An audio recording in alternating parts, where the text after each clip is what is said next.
अस्सलामु अलैकुम वरहमतुल्लाहि वबरकात। अल्लाह के नाम से शुरू जो बड़ा कृपालु और अत्यंत दयावान है।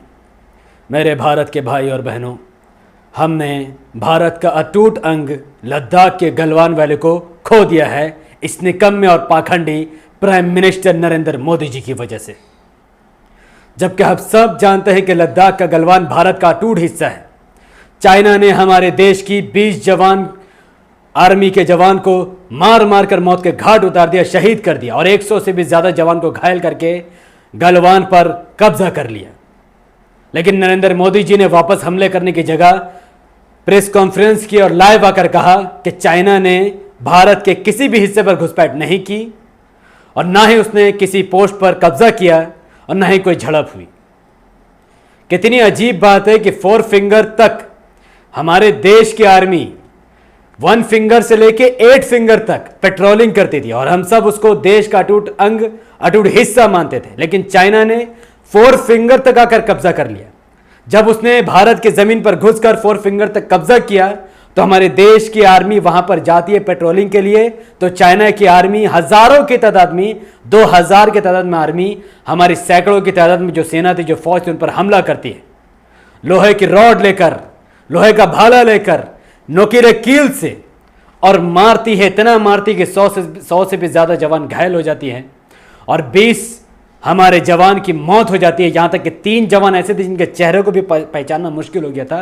इतना कठोर तरीके से चाइना की आर्मी हमारे देश के जवान को मारती है और चाइना कहती है कि इंडिया ने एग्रेशन दिखाया है, इंडिया हमारे इलाके पर आए इसलिए हमने ये हमला किया, क्योंकि इंडिया की आर्मी ने हम पर एग्रेशन दिखाया। यानी चाइना कहती है कि ये गलवान वैली, ये 4 फिंगर हमारा है और इंडिया ने यहां पर आकर गलती की। हमारे देश के प्राइम मिनिस्टर को कहना चाहिए था कि 4 फिंगर पर यानी देश के जमीन पर चाइना ने घुसपैठ की, हमारे पोस्ट पर कब्जा किया, नदी के बहाव को मोड़ने की कोशिश की। चाइना ने हमारे देश पर घुसपैठ करके हमारे ही लोगों को मारा, अब हम चाइना पर बदला लेंगे। लेकिन ऐसा नरेंद्र मोदी जी ने नहीं कहा।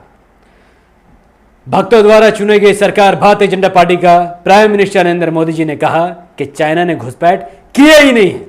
यानी चाइना जिस वक्त, जिस जगह पर 4 फिंगर पर गलवान वैली में चाइना जहां घुसा हुआ है, नरेंद्र मोदी जी ने साफ साफ कह दिया कि वो जगह इंडिया का है ही नहीं।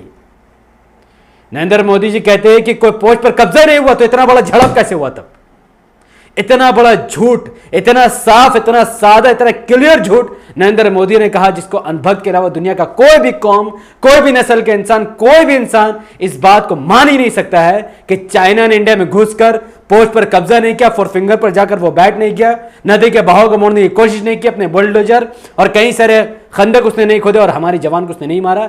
अगर उसने कब्जा नहीं किया चाइना ने, अगर चाइना 4 फिंगर तक नहीं घुसा तो हमारे 100 जवान से ज्यादा लोग आखिर हॉस्पिटल में जख्मी कैसे हैं और हमारे 20 जवान की मौत कैसे हुई?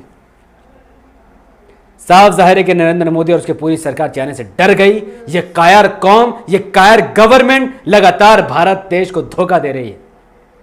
चाइना ने उस गलवान पर अटैक किया, उस गलवान को कब्जा में लिया, जो गलवान जिसके खोज गुलाम रसूल गलवान ने की थी, जिसके नाम पर गलवान वैली रखी गई। यह भारत का एक अटूट अंग, अटूट हिस्सा है। मैं इस सरकार से वैसे भी कोई उम्मीद नहीं करता, ना ही मैंने आज से 6 साल पहले कोई उम्मीद की थी और ना ही आज 2020 में मैं इस सरकार से कोई उम्मीद करता हूं। कहां गई इनके नेशनलिज्म, कहां गए इनका राष्ट्रवाद? इन अनभक्तों की कौम जो लिंचिंग करते फिरती है, मासूम मुसलमानों का लिंचिंग कर करके इनका खून ठंडा हो चुका है, मासूम दलितों की हत्याएं करके इनका खून ठंडा हो चुका है। जिस भारत माता के नाम का नारे लगाकर, जिस जय श्री राम का नारे लगाकर ये मासूम मुस्लिम और दलित का हत्या करते हैं, उनका खून बहाते हैं, उनकी लिंचिंग करते हैं, इन मासूमों की हत्या कर करके इन भगवाधारी गुंडों का खून ठंडा हो गया है, जो कहते हैं कि हमें भारत माता से मोहब्बत है, भारत माता हमारी है। जिस कश्मीर की दुहाई देती थी ये सरकार, कहती थी कि ये अगर पत्थर चलाएगी तो हम गोली मारेंगे, वही हमारा दुश्मन चीन आर्मी हमारे भारत देश में घुसकर इस भारत माता की जमीन में अपना नापाक पैर रखकर हमारे देश के 20 जवान को शहीद कर देती है। लेकिन हमारे देश की सरकार, घटिया, निठल्ली, गिरी हुई कायर सरकार कहती है कि चाइना ने ऐसा कुछ किया ही नहीं है, चाइना ने घुसपैठ किया ही नहीं है। और कई सारे प्रवक्ता, जाली प्रवक्ता, भारतीय जनता पार्टी के प्रवक्ता जो खुद को मिलिट्री में होने का दावा करते, वो कहते हैं कि हमने भी तो 40 जवान मारे, जबकि असदुद्दीन ओवैसी ने साफ साफ कहा कि हमारे देश का एक जवान की मौत पूरी चीन की मौत के बराबर है, वही 40 मौत से ये संतुष्ट होना चाहते हैं। जिन जवानों के परिवार उजड़ गए, जिनके घरों में आज मातम छाई हुई है, उनको अब तक इंसाफ नहीं मिला और नहीं आने वाले वक्त में इंसाफ की उम्मीद है। हमारे देश के लोग, हमारे देश के कश्मीरी जवान, हमारे देश के कश्मीरी अवाम जब वो पत्थर मारते तो कहते कि उनको गोली मारेंगे, वो पत्थर क्यों मार रहे हैं? अब चाइना ने रॉड मार मार के कत्लेआम किया जवानों का, पहाड़ से उठा उठा कर नीचे फेंका। आज भी 100 जवान घायल है, हॉस्पिटल में इलाज करा रहे, गंभीर घायल है और 20 जवान की मौत हो चुकी है। और ये सरकार चाइना से बदला लेने के बजाय चाटुकारिता कर रही है, चाइना को वो जमीन देने को सौंप रही है। जब चाइना ने कहा कि भारत की सेना हमारी जमीन में आई, यानी हमारे देश में घुसकर, सपोज कीजिए कि ये गलवान वैली है, ये Galwan valley first finger, second finger, third, 4, 5, 6, 7, 8 तक है और यहां पर इंडिया है, यहां पर इंडिया और यहां पर चाइना है। चाइना, हमारा दावा है कि ये पूरा हमारा जगह है और यहां से एक्साइज चिन्ह वो चाइना का है, लेकिन चाइना यहां तक घुस जाती है, यहां तक 4 फिंगर तक।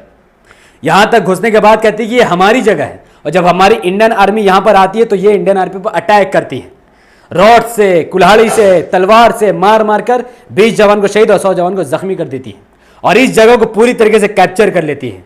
यहां पर वो डैम बनाने की कोशिश करती है, हथियार लाती है और हमारे देश की सरकार कहती है कि ये जगह हमारा है ही नहीं। चाइना अपनी जगह में, वो भारत की जगह में आई नहीं है। यानी इतना जमीन ऑलरेडी हम चाइना को दे चुके हैं, डर के मारे, कायरता के मारे। कहां है तुम्हारा राष्ट्रवाद? कहां गए तुम्हारी भारत माता की जय वाले नारे? कहां है? एक मुसलमानों को मारा जाता है, कहते हैं कि ये देशद्रोही है। एक दलित को मारा जाता है जात पात के नाम पर। भारत माता की जय के नारे लगाते हैं ये लोग। आज मैं साफ साफ कहता हूं कि अनभक्तों, भारत में रहने वाले मुसलमानों, हिंदुओं, सिख, ईसाई जो भी है, और जिन खास करके हिंदुओं का कीदा है कि भारत एक भगवान है, ये जमीन एक भगवान है या उनकी माता है, वो उसको मां से भी बढ़कर मानते हैं। आज चाइना के जवान उनके नापाक कदम तुम्हारी भारत माता के सीने पर रख चुके हैं, उनके चरित्र पर रख चुके हैं और वो उसको रौंद रहे हैं, भारत माता का कत्लेआम कर रहे हैं, उन पर अपना नापाक कदम लाकर बैठ चुके हैं और तुम्हारी सरकार बैठकर तमाशा देख रही है और इस देश का प्राइम मिनिस्टर झूठ बोल रहा है। 20 जवान के बलिदान को जाया नहीं होने देगी सरकार। मोदी ने कहा कि हम इसको जाया नहीं होने देंगे, सही बात है।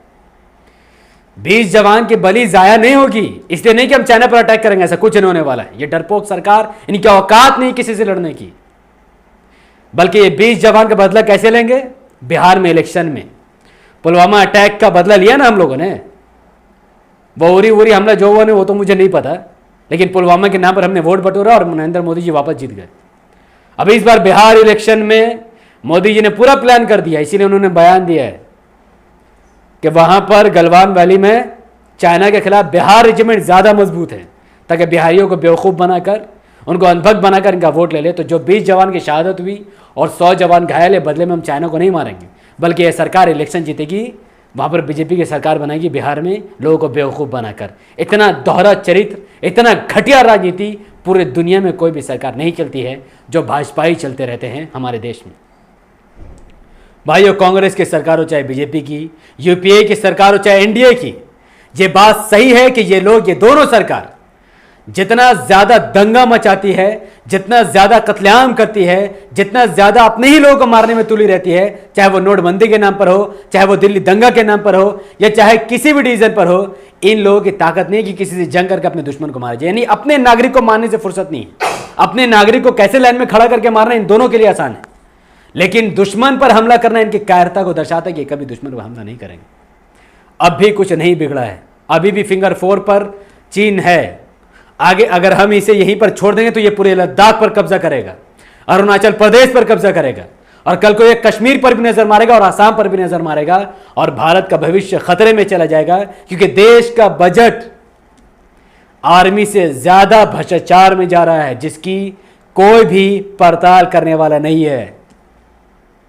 तो अगर आज हम सब चुप बैठे, हिंदू मुस्लिम सिख अगर चुप रह गए और चाइना को वो जमीन दे दी, तो फिर कल ये मत कहने कि कश्मीर हमारा है, उसके लिए जान दे, दोगला चरित्र मत करो अनभक्तों।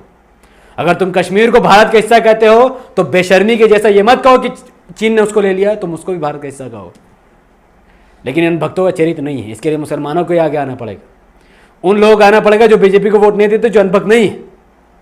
कोरोना वायरस भाड़ में किया, जब इंडिया की बारी आएगी, देश की बारी आएगी, देश की जनता पर खतरा होगा तो कोरोना वायरस जैसी कोई चीज़ नहीं।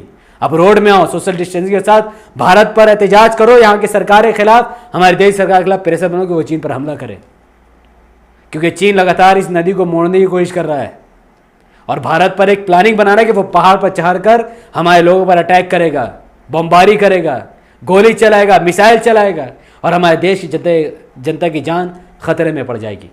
तो ऐसे प्राइम मिनिस्टर को इस वक्त पीएम पद पर रहने का कोई हक नहीं है। पूरे भारत को एक आवाज में नरेंद्र मोदी के खिलाफ, होम मिनिस्टर अमित शाह के खिलाफ, रक्षा मंत्री राजनाथ सिंह के खिलाफ इस्तीफा की मांग करनी चाहिए और इस घटिया घिनौना जनता पार्टी को गिरा देनी चाहिए। बहुत बहुत शुक्रिया। अस्सलाम वालेकुम वरहमतुल्लाहि वबरकात। अल्लाह के सलाम तेरे रहमत बरकात अब तमाम भाई और बहनों पर हो। में अल्लाह भी पीस अपॉन अस।